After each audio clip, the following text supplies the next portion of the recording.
Assalamualaikum. Perkenalkan, nama saya Rina Mentari Ginting. Saya adalah salah satu guru mata pelajaran PKN pada SMA Negeri 1 STM Hilir. Pada kesempatan kali ini, saya akan membawakan video pembelajaran berdiferensiasi yang saya lakukan di kelas 11 Prebiokim 1. Pembelajaran berdiferensiasi ini adalah pembelajaran yang memberi keleluasaan kepada murid untuk menunjukkan potensi dirinya melalui kesiapan belajar murid, minat murid, dan profil belajar murid. Di mana pembelajaran berdiferensiasi tidak hanya berfokus pada produk saja, tetapi lebih kepada konten atau isi materi yang akan kita sampaikan. Dan pastinya pembelajaran berdiferensiasi ini sangat cocok digunakan untuk semua mata pelajaran yang ada di sekolah. Nah, pada kesempatan kali ini saya akan membuat gaya belajar yang pertama, gaya belajar audiovisual kepada murid saya, di mana nanti murid saya akan saya tayangkan sebuah video dan mereka mengamati video tersebut. Nah, kalau untuk gaya belajar auditori, saya akan memberikan artikel kepada murid saya dan mereka akan menyimpulkan apa isi dari artikel yang akan mereka baca.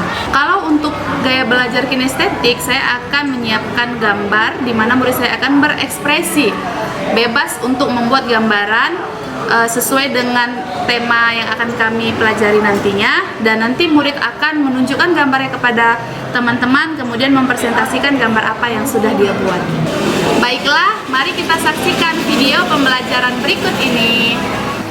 Selamat pagi anak-ibu semua. Baik. Bagaimana kabarnya hari ini? Baik. Luar biasa. Oke.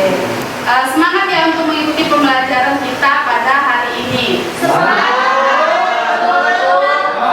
Oke, dengan materi kita di minggu ini adalah dinamika dan tantangan Pancasila dalam kehidupan berbangsa dan bernegara. Sebelum memulai kegiatan kita pada hari ini, tadi kan kita sudah menyanyikan lagu Indonesia Raya. Sekarang kita awali dengan berdoa yang akan dipimpin oleh teman kita, yaitu Superdo.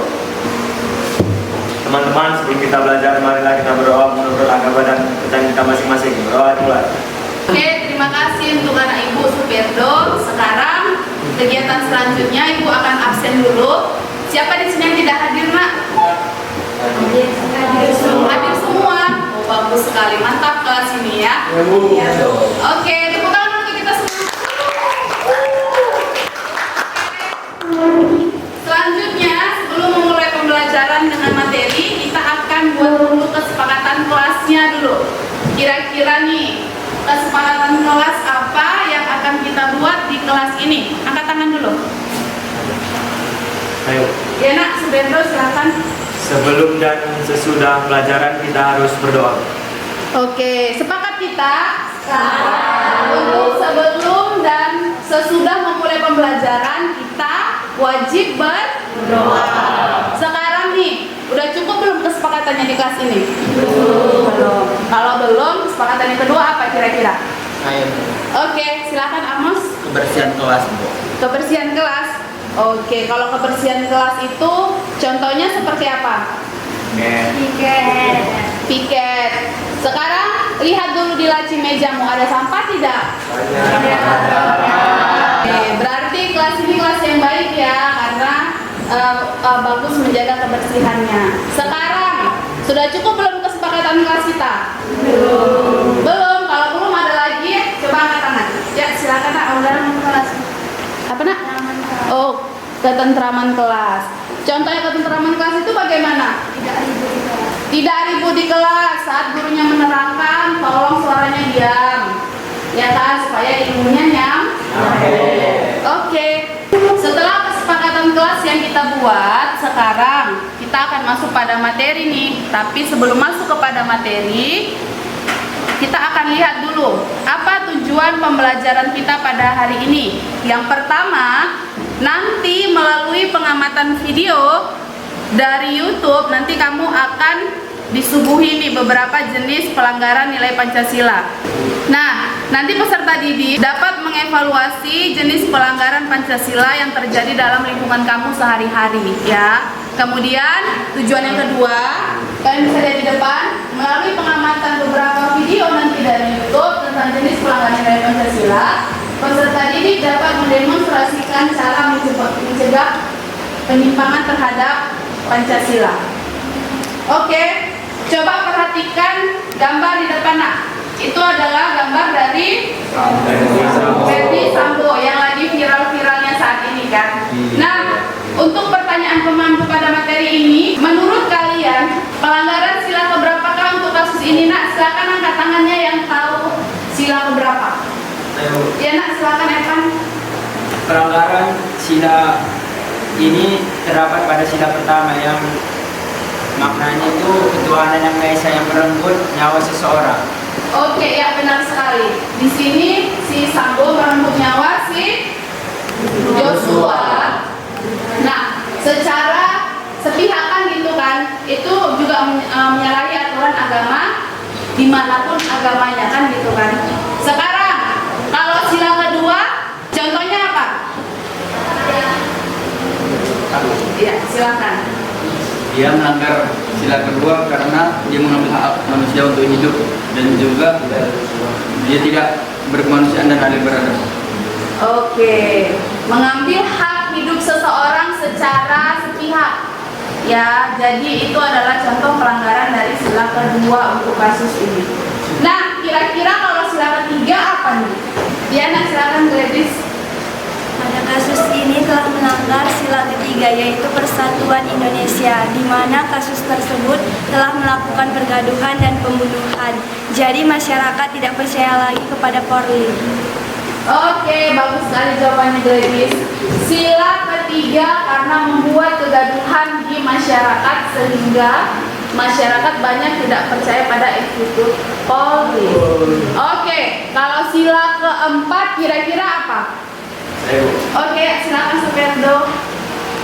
Menurut saya pada kasus ini melanggar sila keempat yang berbunyi rakyatan yang dipimpin oleh hikmat kebijaksanaan dalam permusyawaratan perwakilan. Saya mengatakan begini karena banyak sekali ketidakadilan baik dalam kasus pembunuhan, penyelidikan maupun persidangan dalam kasus ini. Oke, benar sekali itu. Karena kasusnya terkesan tidak tentu arah ya sampai sekarang.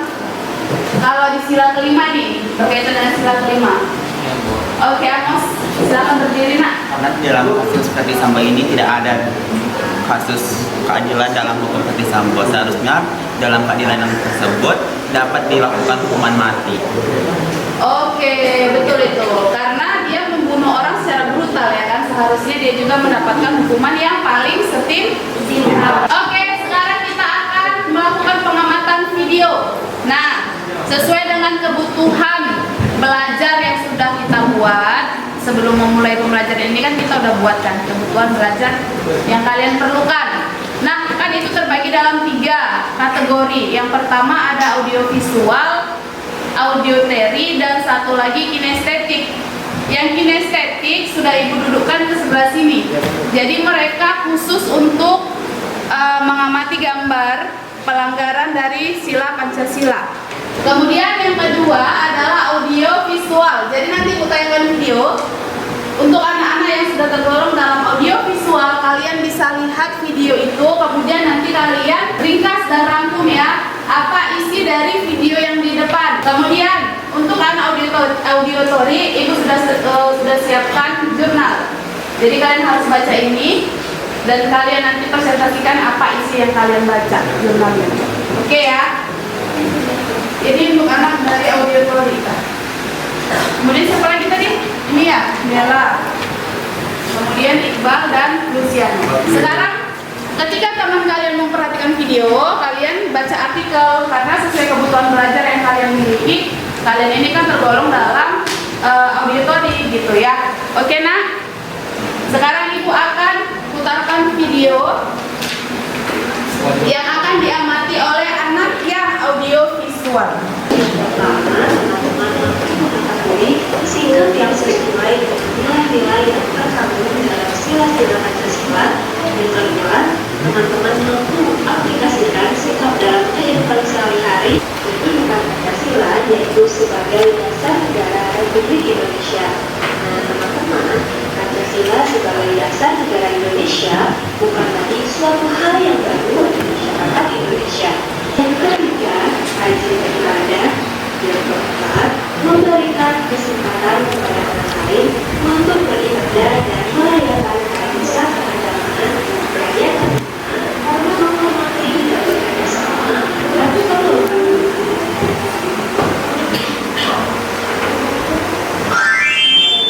Oke, setelah tayangan video tadi nih, ada tidak yang menyimpulkan ke depan apa yang sudah kalian tonton barusan? Coba angkat tangannya, nak. Ya, Lady silakan ke depan, nak. Kita akan dengarkan kesimpulan dari audiovisual ya, sesuai yang audiovisual. Ayo. Kesimpulan yang saya dapat dari video yang saya tonton yaitu pada sila pertama, yaitu ketuhanan yang Maha Esa. Contohnya seperti di kelas banyak ataupun di Indonesia banyak yang tidak beragama atau ateis. Pada sila kedua yaitu kemanusiaan yang adil dan beradab, yaitu banyak contohnya di kelas banyak teman-teman yang tidak menghargai sesama atau memilih-milih teman. Pada sila ketiga yaitu persatuan Indonesia. Contohnya di kelas banyak teman-teman yang mempunyai circle. Ia tidak mau berteman dengan teman yang lain atau memilih-milih teman. Pada sila keempat yaitu kerakyatan yang dipimpin oleh hikmat kebijaksanaan dalam permusyawaratan perwakilan. Contohnya di kelas seperti ketua kelas yang tidak pernah menanya sama sekali kepada kami untuk peraturan-peraturan di kelas. Ia seperti egois, tidak mau bertanya atau bekerja sama. Dan pada sila kelima yaitu keadilan sosial bagi seluruh rakyat Indonesia. Contohnya pada guru, ia terlalu lebih mementingkan pada siswa yang pintar saja. Contohnya siswa itu pandai ke SBK, jadi guru SBK itu lebih memperhatikan siswa yang pandai di bidang SBK aja. Padahal kan Bu, kami siswa ini punya kelebihan dan kekurangan masing-masing. Jadi kami tidak bisa pandai semua di mata pelajaran lain. Terima kasih. Oke, kita sudah mendengarkan penjelasan dari teman kalian yang sudah menonton video tadi. Sekarang dari artikel dari auditeri dulu yuk. Apa kesimpulan yang bisa kalian simpulkan dari bacaan yang sudah kalian baca? Angkat tangannya, nak. Oke, Fiona silakan ke depan.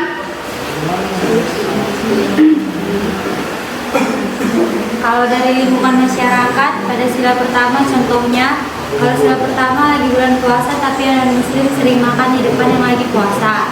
Sila kedua sering terjadi ejek-mengejek antar tetangga, Bu. Kalau sila ketiga antara dusun 1 dan 2 terjadi cekcok hal yang sepele yang membuat dusun 1 dan 2 berantem. Yang keempat dan kelima kira-kira siapa lagi nih yang bisa? Oke, silakan ke depan. Fiona silakan ke depan. Sila keempat adalah kepala desa buat peraturan sesuka hatinya tanpa memikirkan warga lainnya. Yang sila kelima sering terjadinya tidak adil di dalam lingkungan masyarakat. Contohnya seperti dapat bantuan BLT, yang kaya malah mendapatkan bantuan BLT dan yang miskin sebagian tidak mendapatkan dana BLT.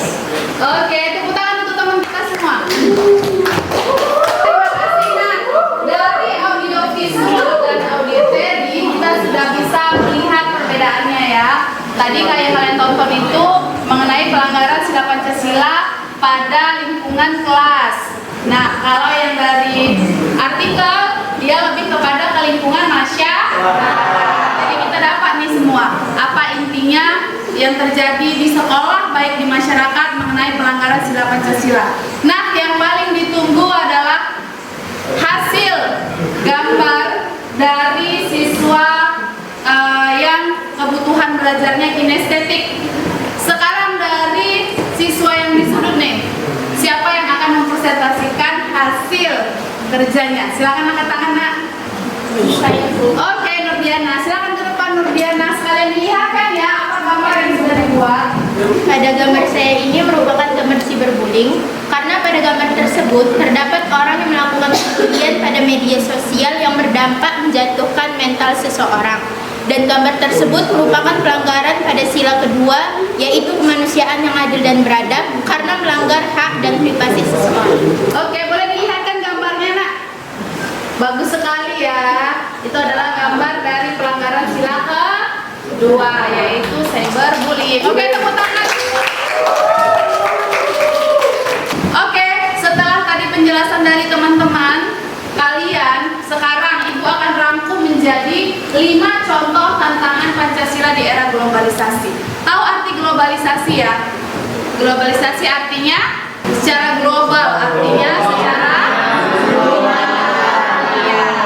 Oke, yang pertama, kenapa sih bisa terjadi pelanggaran-pelanggaran tadi? Ini dia jawabannya. Yang pertama, pemahaman Pancasila saat ini masyarakat mengalami penurunan intensitas pembelajaran Pancasila dan kurangnya efektivitas dan daya tarik pembelajaran dalam Pancasila. Makanya kalau saat pembelajaran PKN yang khusus membahas mengenai Pancasila, kalian harus bisa lebih fokus agar nanti di kehidupan nyata kalian bisa mengimplementasikannya dengan baik. Kemudian yang kedua, derasnya arus globalisasi sehingga mengarah kepada menguatnya gejala polarisasi dan fragmentasi sosial yang berbasis sara. Dan yang ketiga, masih lebarnya kesenjangan sosial saat ini ya. Masih nampak yang mana masyarakat yang tergolong dalam kaya, kemudian miskin, kesenjangan sosial itu masih akan selalu ada ya. Contoh kayak di kelas ini juga kan seperti itu kan. Yang kaya cenderung mendapatkan lebih banyak daripada yang miskin. Dan perlakuan terhadap si kaya juga lebih beda kan gitu. Oke, yang ketiga, semakin melemahnya nilai Pancasila dalam kelembagaan politik, ekonomi dan budaya, serta masih melemahnya wawasan ideologi Pancasila di kalangan penyelenggara negara. Dan yang terakhir, masih kurangnya keteladanan dari tokoh-tokoh pemerintah dan masyarakat. Makanya sering sekali terjadi pelanggaran Pancasila. Seperti yang sudah teman-teman tadi jelaskan, baik di lingkungan sekolah, lingkungan masyarakat, itu masih sering ya, masih tergolong sering. Jadi masih rendahnya nilai Pancasila dalam diri kalian. Kita akan bagi kelompok sesuai dengan kebutuhan belajar kalian masing-masing. Tapi nanti akan digabung ya antara kinestetik, audiovisualnya dan auditori. Sebelum ke kolaborasi, kita ice breaking dulu karena Ibu lihat kalian kayaknya sudah mulai lelah nih. Kepada siswa itu semua, silahkan berdiri di samping mejanya dengan tertib ya nak. Silahkan. Langsung semangat ya kalau udah speaking ya. Mari anak-anak sekarang ikuti gerakan ini ya.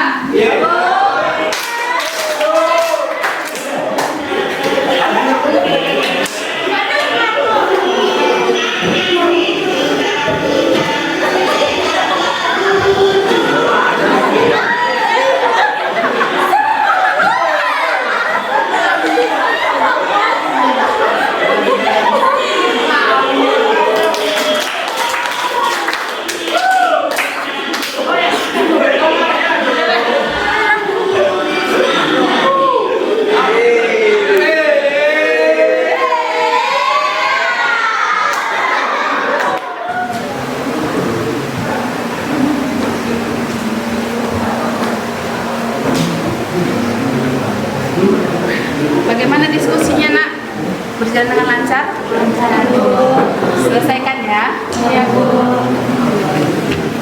Oke, waktu diskusi sudah habis. Silahkan kelompok 1 nak untuk mempresentasikan hasil diskusi kalian. Ayo ke depan. Kami dari kelompok 1 ingin mempresentasikan hal yang sudah kami diskusikan tadi, yaitu tantangan Pancasila terhadap kehidupan berbangsa dan bernegara. Salah satu tantangan terhadap Pancasila dalam kehidupan berbangsa dan bernegara yaitu meletakkan nilai-nilai Pancasila tidak dalam objek sebenarnya, sehingga nilai Pancasila seringkali menyimpang dari kehidupan berbangsa dan bernegara di Indonesia. Kemajuan teknologi yang tidak dapat dikendalikan dan dikontrol akan menghasilkan masalah yang dapat mengancam atau merusak suatu negara itu sendiri. Apakah ada yang mau bertanya? Coba sebutkan salah satu contoh pelanggaran sila pertama di lingkungan masyarakat. Contoh lingkungan di masyarakat yaitu kalau sila pertama lagi bulan puasa tapi ada muslim sering makan di hadapan yang beragama muslim. Cukup nah ya? Terima kasih. Dengan berakhirnya kolaborasi dari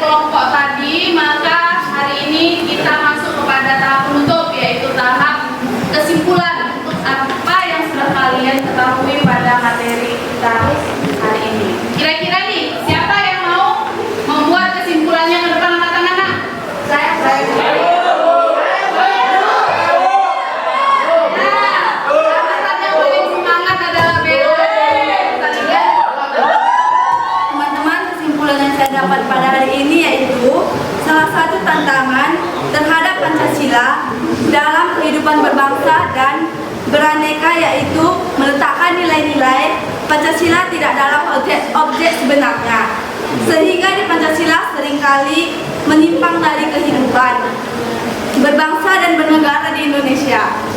Kemajuan teknologi yang tidak dapat dikendalikan dan dikontrol akan menghasilkan masalah yang mengancam atau merusak suatu negara itu sendiri. Sekian dan terima kasih. Dari kesimpulan teman kalian tadi, Ibu akan merangkumnya, di mana tantangan yang terjadi pada kita saat ini, seringkali kan kita melanggar nilai Pancasila karena kita memang belum paham apa itu sebenarnya nilai-nilai yang terkandung dalam Pancasila. Jadi anak ibu semua, agar nanti lebih memahaminya lagi dan lebih membacanya dengan lebih cermat, agar kalian paham dan nanti kalian bisa mengimplementasikannya dalam kehidupan sehari-hari.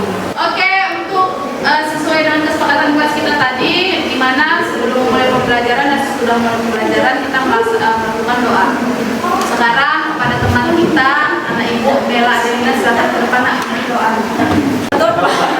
Dalam doa menurut agama dan kepercayaan berdoa dimulai.